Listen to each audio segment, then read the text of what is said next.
জাতীয় স্মৃতিসৌধে মুক্তিযুদ্ধে বীর শহীদদের স্মরণ করে 1 মিনিট নীরবতা পালন করেছেন বিএনপির ভারপ্রাপ্ত চেয়ারম্যান তারেক রহমান। সই করেছেন পরিদর্শন বইয়ে। এর আগে বাবার কবরে শ্রদ্ধা নিবেদন করে সাভার পৌঁছাতে রাত হয়ে যায় তারেক রহমানের। তাই নিয়ম অনুযায়ী সূর্যাস্তের আগে স্মৃতিসৌধের বেদিতে তারেক রহমানের পক্ষ থেকে ফুল দিয়ে শ্রদ্ধা জানান দলের শীর্ষ নেতারা।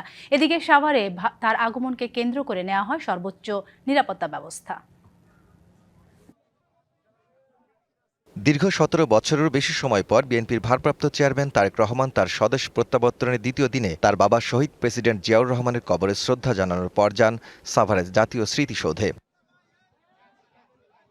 এর আগে বিএনপির ভারপ্রাপ্ত চেয়ারম্যানকে এক নজর দেখার জন্য রাস্তার দুই ধারে দাঁড়িয়েছিলেন হাজার হাজার মানুষ। লাল সবুজে সাজানো গাড়িতে থাকা তারেক রহমানও হাত নেড়ে তাদের ভালোবাসার জবাব দেন। কি বুঝলেন ভাই? অনলি যেটাই চাই।